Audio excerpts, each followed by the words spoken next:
Shane Sutherland, if you haven't met him already. I know he was mingling around there. He is the CEO and founder of PebblePad, and he's going to be joining us. He's actually really keen to hear what we were doing, so thank you very much to everybody this morning for sharing what they have done. And Shane's going to take us, tell us what other people are doing and what's possible. So take it away. Thank you very much, Catherine. I feel a little bit redundant, genuinely, because I seen what was happening or what's happening here. You've covered, and I was chatting to some folks earlier on as well. There's so much great stuff happening. I think I might as well just go and carry on with my coffee break. I did say to, I've got to stay somewhere close to this microphone apparently. I was saying to Kenny at break time, what we're really going to have to do is have a webinar. We run webinars all the time, but we know a webinar which is showcasing what's happening here, because it's fabulous. We talk about stuff all the time, but hearing it from you is so much more powerful. I'm going to share some stuff with you. I've got a 2-hour presentation, but apparently I've got 40 minutes. If I start going too quickly or get too excited, just stop me, throw things at me.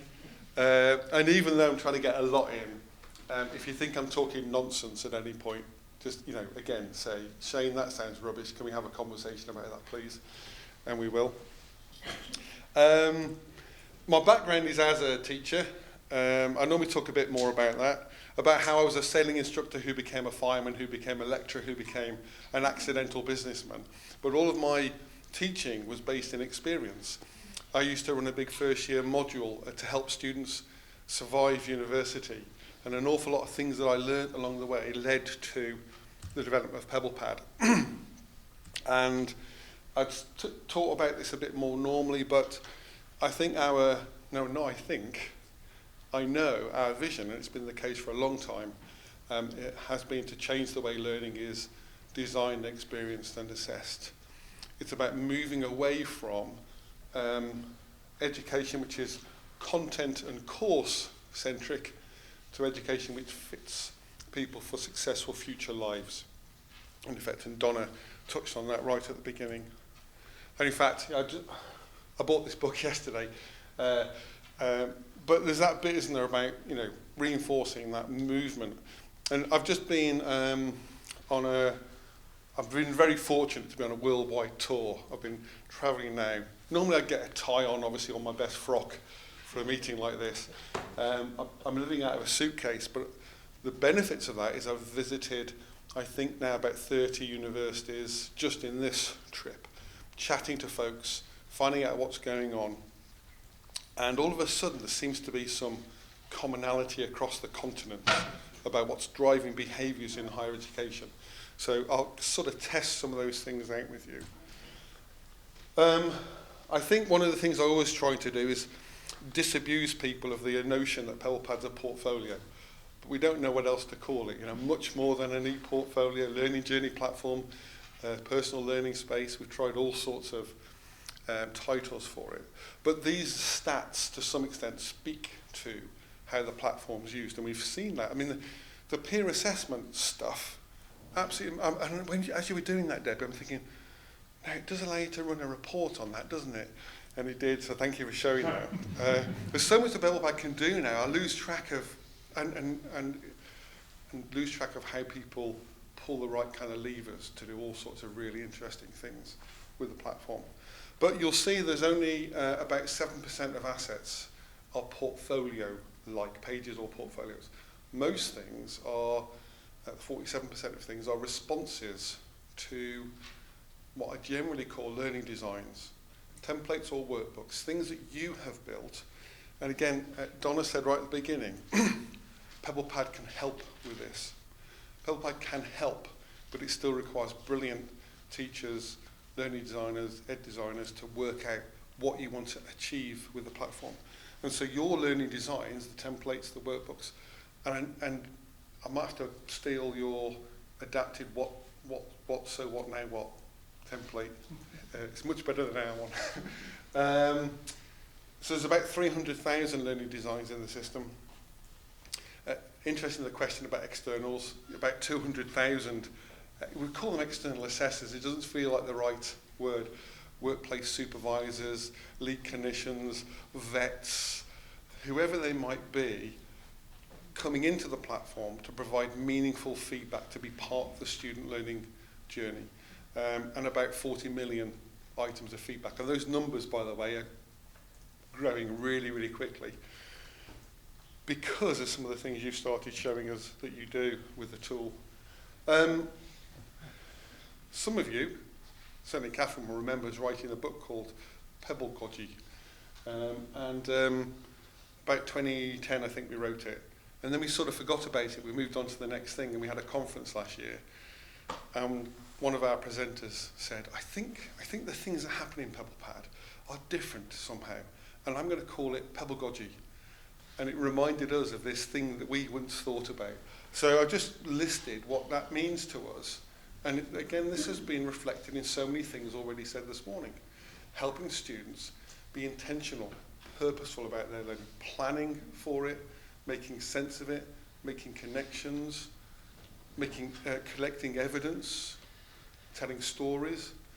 Now, I think the telling stories bit, by the way, is not necessarily about having a portfolio that an employer sees. It's about telling stories over and over again so you understand who you are, what your point of difference is, understanding what your aspirations are and how to connect them with your sort of personal growth journey. So I think this is partly a personal philosophy of higher ed, but it's one that is increasingly shared, is we're trying to just turn out questioning curious minds that can level questions at all sorts of experiences, identify when the learning or the stuff they know is no longer relevant, needs to be replaced, revised, when new knowledge is formed through experience, when things that you do know and have the skills to utilise can be utilised across different contexts, working with different people. Jem, interdisciplinary stuff you kind of touched upon. But I think knowing questions, it's hard. You have to be helped to develop a broad repertoire of questions. And I think, Brent, when you were showing your examples and you kept, I'm not sure how much Catherine's paid you, but you kept saying, I want to meet this Catherine. she sounded wonderful. But those kind of questions about, and what did you do, and what did you learn, and what was really good about that, and what, they're the kind of things that a lot of students used to experience in higher education. Because the numbers were smaller. As numbers get bigger, it's hard to scale those kind of one-to-one processes up. And I think what PebblePad helps facilitate that. It allows you to ask questions at scale. And like you were kind of doing, Debbie, bring that back and make sense of it en masse. So I think what we're trying to do is develop curious questioning minds and helping students develop a broad repertoire of questions they can level at experience. I'll do this bit really quick. For those of you, because there are a few questions about how PebblePad works, the collect and curate thing, that's what most portfolios do. We do that pretty well. Of course, we designed specifically for an educational context, so we do blind, double-blind marking, asynchronous marking, external assessment, feedback templates, validation, 3 levels of approval, the sort of things you would expect because some assessment processes are really quite sophisticated, aka complex. The thing I think we do particularly well is that planning and preparing and the reflecting and recording, the making sense of bit. And for me, that's the bit I think differentiates us from a normal platform, is it doesn't matter that that also signals when the platform has been used really well. It doesn't matter that those things end up in a portfolio. It matters that someone went through the process of thinking, what happened there exactly? And how could that have worked out better? What skills did I get from that? That's the really important stuff. And of course, to do that in an institutional context, a whole pile of tools to design those things, share them. And again, in the context of that whole crazy ChatGPT, the AI, LLM thing, a lot of the concern around that is because we don't know what happens in the middle. We ask students to do a thing, and then we see a thing. and we don't see anything that's happening in between. So we have to make all sorts of assumptions, and I think the kind of scaffolding that you can provide through PebblePad helps surface the process, the really, really valuable process, the skills that they are developing, which will make them really competent, lifelong learners. We need to see that sort of stuff. And so, why did I say that? I said that because PebblePad allows you to, many of you will know, get students working on a thing and see it from the very minute they start working on it. And so engaged in iterative dialogic feedback, peer review, which would be even better. Develop them as capable, self-regulating learners, able to identify what good looks like. And there's other stuff. So, there's a mobile app, so you can use it in remote communities. You can use it if you're on a study abroad program. It talks to other systems. So what used to happen with portfolios was when they're implemented, it was normally at that end of the journey. You're about to leave the institution. Let's get you to build a portfolio. Tell a wonderful story about who you are, and employers will give you a great job. Never mind you didn't get any chance to practice, rehearse, learn more about yourself along the way. And then we start to see all these other points being used. The problem with this diagram, I think it's still a good diagram, but it sort of suggests a linear flow.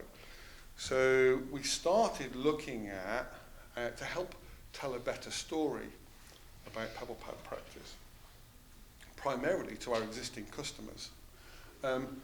What's actually happening? And we use this model now for 3 or 4 different purposes, but we started mapping, not what's possible, but what's actually happening in the tool. And as these uses started to emerge, we identified 5 themes, which you can see down the left-hand side. And we sort of took a notional, 3-year degree and a bit before and a bit after. And just want to make the point that some of the language I use, it's not meant to be really specific. It's kind of trying to speak to a kind of international audience and multidisciplinary audience. So please allow a little bit of latitude. I'm not sure why I'm looking right up there, because it's right in front of me. There's that authentic assessment piece. I think largely around the process of learning, which I just talked about, surfacing it, seeing it, helping students through those steps. The essay plan is just such a super simple example. I think the reason a lot of students cheat is because they fall into it by accident. They have a blank sheet of paper, they don't know where to get started, they wait and wait and wait, gets to the 11th hour, they panic, and some things that go wrong a bit. And I think sometimes we can help students by just saying, so tell me about the essay you're thinking of writing, and why have you given it that title? And what sources are you going to use? And what do you expect to do by when? And what's a key argument you'd like to draw from one of those? Those kind of things. Really great questions to be asking students, because it's not, some people think that's spoon feeding. It's not. It's the sort of questions you might ask in class, actually. And it helps guide them towards success. And of course, they're the questions they can start to level at other things in the future as well. So I'm going to show an example if we get to it around lab experiments, but I want to draw on capstone portfolio, because Jen, you talked about those. And I think we're seeing more and more examples of capstone portfolios. Capstone portfolios seem to be really popular, and they kind of disappeared a bit, and they're becoming more popular again. And I think the reason they're becoming more popular, and I was at a big university in the UK recently, chatting to the DVC academic, which I think is like the provost, maybe. I need to do a kind of language translation program. And he was saying the problem we've got is helping students understand the value of a degree, because they can learn stuff anywhere, and we have to help them see all of the benefits of doing not just the degree, but the experience wrapped around the degree and the skills that we help them develop. And then, by the way, we got into talking about curriculum mapping software, and I think that it's a sensible innovation to say, okay, across the curriculum we'll do a bit of problem solving here, some ethical decision making here, and cultural awareness there, but it's very much a planned and then hopefully delivered curriculum, which is different to a received curriculum. what sense did the student make of what that degree meant to them and who they are as a result of it. So that's why the stuff you're doing, where you're asking students to make sense of this, is so important. Then we found loads of examples around flexible learning design. So, what was the example that, maybe it was she's gone now, 418. One of the examples that Catherine showed at the beginning looked to me very much like a flipped classroom approach. Here's a bit of content, tick off when you've done the stuff, identify when you've met the outcomes, like helping students manage their own way through the materials. We see lots of examples like that, some award-winning stuff happening in Australia, University of the Sunshine Coast. And people reporting, by the way, that where that was an existing model, when the pandemic struck, it was super simple for those students to transition to working remotely. What a lot of places did was said, oh my goodness, everyone's working, let's give them more stuff. And it was like a tsunami of content. And students just didn't know how to handle it, didn't know how to prioritize things. So I think that structuring of work in a workbook, and I'll share an example of this, is really, really valuable. And it's nice to see that blend, I think, of the content. And what does it mean to you? How would you use this? How would you apply it? I was chatting to John and John earlier on. They're using that with staff, employees. I go for that one, it's a safer word, across the institution for professional development. Slicks, we've got a whole meeting on Slicks, I think, later on today. Great work going on in that. That's becoming a really popular one. I mean, Slicks, in effect, are ways of, again, helping students do complex work, providing a framework to make things like proposals, which are frightening, step them through that, work through the whole process, and then, ta-da, here's the thing I've done as a result. And I said to Simon Riley, I think has anyone met Simon Riley from Edinburgh University? I think he's been over. He sends his regards to those of you that do know him. If you don't, ignore all of that. This has been a really emergent kind of thing as well, the whole belonging and well-being thing. And actually also that pre-arrival piece. And I'm not sure whether it belongs in there. I think it does. And I've been chatting to several universities in Canada. This issue around attracting domestic students into your institutions, giving them a reason to come here. There's some great work going on at Portland State University, reaching out to high school students, helping them believe in themselves as potential learners in higher education. Some work going on at Leeds University in that same space, where students in their big city who may not see themselves as worthy of going to a high-level university, and maybe because of all of the kind of context in which they're learning, they didn't get the academic achievement that would normally guarantee them a place. So I think it's 2,000 students a year that engage with Leeds, they use PebblePad workbooks, and they get advanced standing, some academic credit to top up what they've done, and they get an offer of a place because they've shown those things we're really interested in, resilience, I don't know, ingenuity, innovation, whatever it is they're looking for, that say, well, listen, they're good proxies for the things we actually want you to do when you get here, are good proxies for the things that normally your academic certificates would tell us about you. Cool, I'd love to dig into all of those a bit more, but I have to move on. Employability and future readiness, career self-management is a thing that seems to be happening everywhere. Getting students really engaged in making sense of their own trajectory, thinking about the kind of, again, we saw that earlier on. Oh, your work, Brent. Thinking about the skills you would like to develop. I think also in yours, Jen, your students saying, one of them, at least on that feedback, they're going to choose 1 to 3 skills a year and really focus on that. And that's becoming part of the careers offer, if you like, at an institution. I was chatting to Monica earlier on. Wonderful chat with Monica, who's brilliant, by the way, about research skills framework. I was in an Australian university, and the DVC research there said in Australia, 95% of students who are doing a PhD who are successful in their PhD won't get a job in academia in a research active field. And it comes as a total surprise. He said, even though we mention this, it comes as a total surprise to them. And what we have to do is really help students, those research students, think about those incredible skills they're developing along the way. So not just doing their piece of research, but making sense of all of those really important career-ready, future-ready skills that will help them find a position somewhere else. The same thing around graduate attributes. Again, moving beyond just that course piece into what does it actually mean? Who am I as I develop? And of course, in professional programs, engineering, nursing, teaching, veterinary, medical, blah, blah, blah, that professional identity, developing professional mindset, evidencing skills piece. Now, I'm going to reference Donna again, because it was a little while ago. I think I was sat just behind you at Times Higher event down at Western, and someone asked a question in the audience, and you stood up and you said, no, it's not that students don't have the skills, it's they don't know how to talk to the skills.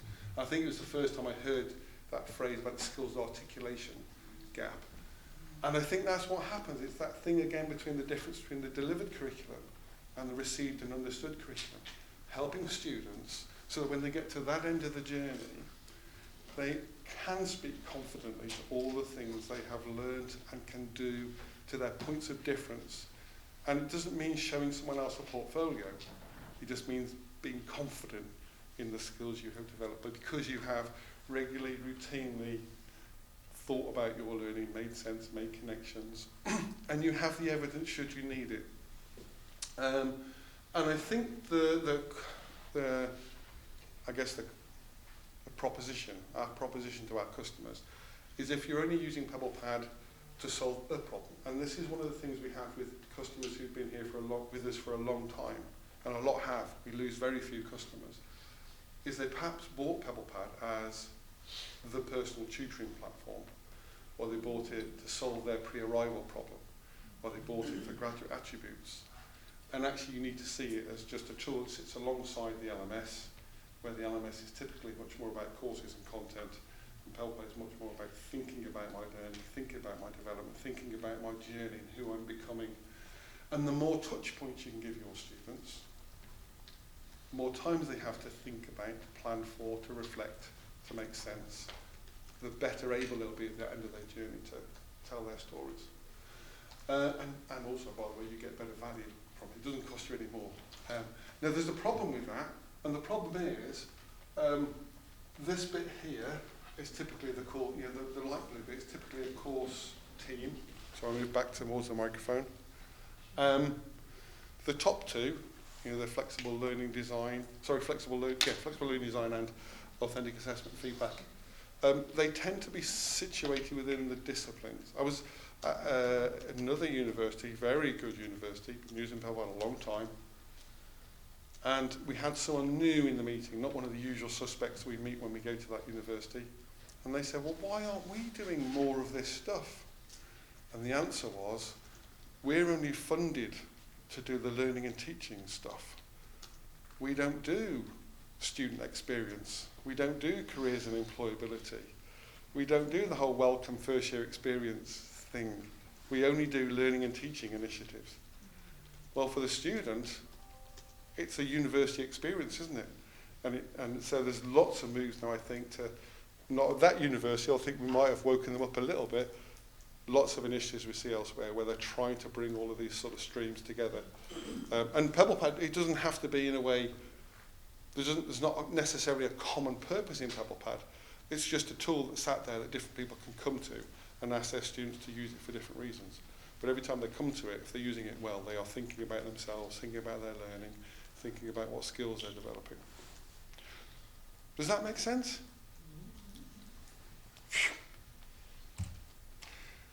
So this is where I start going into some examples. And as you might imagine, like, can you all hang around a bit longer? So these are some students at Murdoch University, nursing students, the usual suspects again that would you expect to use a portfolio. The reason they started using PebblePad was because their course team became aware that they were learning things in these packages within the LMS and weren't making connections across them.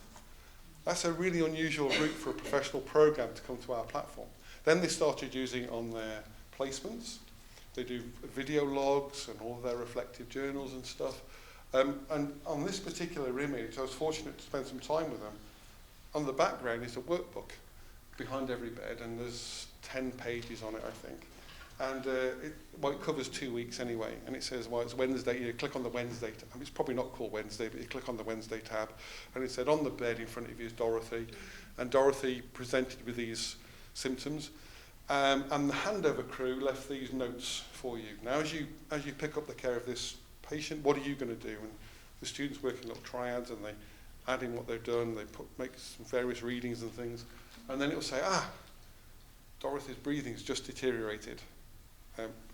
Click here, and you'll see a graph or whatever it may be. What are you going to do? And they intervene again. And I've probably got half of that wrong, but that's in essence what happens. The wonderful thing, again, we heard it, maybe it was you, Jen, or maybe, no, it was Catherine, I think. This is a pre-placement workbook. It's getting students ready to go on placement and they start working with real patients. But it also then becomes a field guide. They can return to it when they're on placement to remind themselves about intubation or diabetes impact on whatever it may be. So I think it's really nice, that thing about it's there to support the learning in the course, and then it flips to belong to the student, and they can return to it over time. And we see lots of really lovely examples like that. There's something else I was going to mention on that one. No. But I thought, in fact I know because I checked with the team, if we were to sort of map where are those students using PebblePad, it's in all of those kind of places there. And then a cynical audience would say, well, yeah, they're nurses. You can see why they'd be using all of those places. And then I looked at science engineering students at Griffith University. And these are the kind of things that the course team are getting them to do. And then you start to build in what if the careers and employability initiatives are also doing that. You could overlay that with that. And all of a sudden you've got a lot of touch points for students to be thinking about themselves as learners, developing professionals. Just in case you think I don't like portfolios, I love portfolios, fantastic work going on in portfolios, even in some of the most prestigious universities around. And as Catherine said, there are a limited number of tools in PebblePad, but some of the differences you see of the portfolios that people create are incredible. I'm glad I had a chance to get to this one. And for those of you who are joining our afternoon meeting, we'll spend a bit more time on some of the work integrated learning stuff. But I think I have to come out of this. This is recorded because the problem whenever you try to demonstrate PebblePad stuff is you can only ever take a screenshot. And like down here is lots of really interesting stuff. So I'm just going to go out of here, and I hope you bear with me while I do this. Make it a bit bigger. So this is a sort of self-study workbook in a way. And I'm imagining, Chun, this is a bit like the stuff you're doing. Well, in fact, I maybe should have asked the question a bit later. But it's to help students think about themselves as, managing their careers, thinking about their destinations. And it's got a whole pile of pages on it. And I'm on the networking is not a dirty word page. And what we've got is a bit of content to set the context. And then if you've been to a workshop, write about it. And then here's some golden rules for networking. Watch the video. And what were those rules? What sense did you make of them? And here's some like networking positives and blah, blah, blah. And here's some big bang stuff just to lighten the mood a moment. So as you can see, you're already doing this stuff. Fabulous. So what are the benefits of networking? And who do you know? And who could you know? And so let's start thinking about actually going out and networking. So what's your preparation? And there's some little links, more content. Write out what is your essential preparation, what are your goals. And now at the event, so here's a bit more context. Ideas for icebreakers, moving gracefully on from one conversation to the other. Did I pass that earlier on? And then after that, think about how it went. So what did you learn? What are your follow-up ideas? And how well do you think you did? That's one page of one workbook within a bigger workbook. And in some applications of this, it's part of a talk course. In other applications, it's a self-study thing where students get a bronze, silver or gold award. But it's used across Griffith University. But I use this because, and again, we saw it here, which is why I said at the beginning, I think I'm redundant. Some institutions want a very hard border between the LMS and the personal learning space. And actually, when you look at that, the reflections, if they were separate from the content, both would be lessened by it. And the fact you bring them together and say, on the basis of this, what would you do? What have you learned from this? It becomes really, really quite powerful. And of course, the student gets to keep this. And so 6 months after they've left you, and actually they're going to do some networking, they can go back and they can remind themselves. And in fact, they can do more than that. Even if this was assessed on their version of this, they can add further notes, make further plans, provide further evidence. So I think it's really, really powerful. But you know that because you're also doing it. This is kind of my last example, lab experiments. Anything which has a sort of complex or temporal element, step by step, and this is just guide you through a lab experiment, add your notes in, do your post-lesson reflections kind of thing. I talked about the researcher framework, adding skills, but also some places are using it for researcher supervision. Because if you lose your supervisor, there's an awful lot of history lost there. And also, not all supervisors have the skills to supervise well. So some people use workbooks to help the student prepare for the meeting, but also help frame questions on behalf of the supervisor.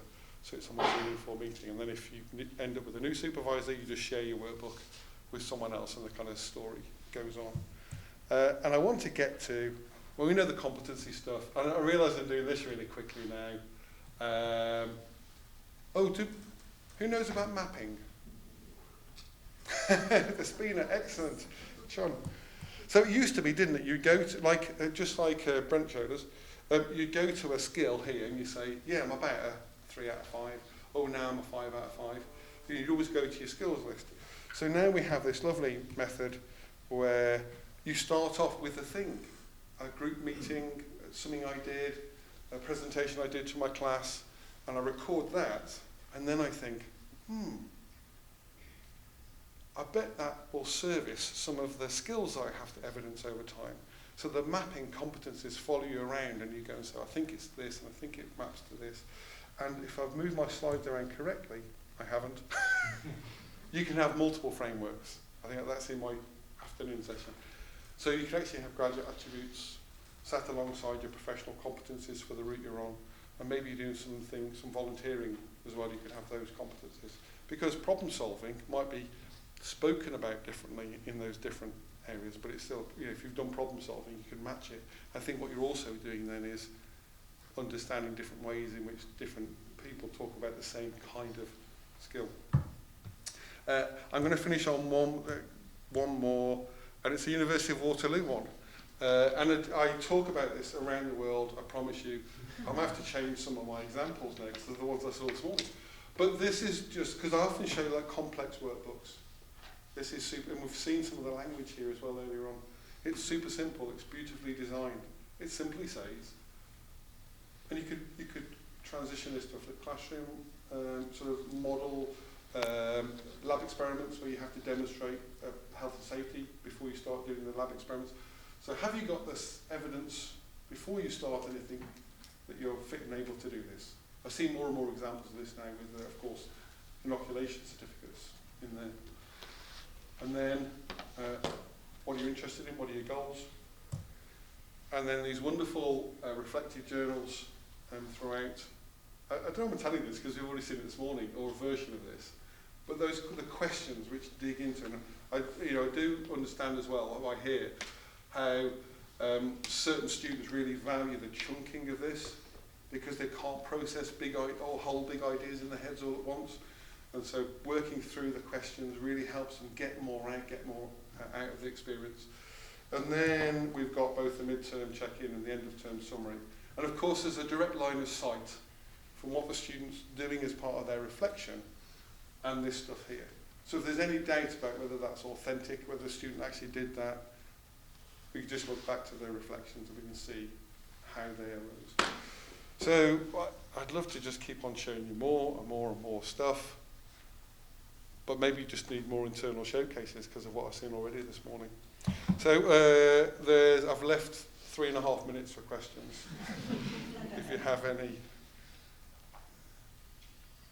anybody, please don't leave me here with no questions.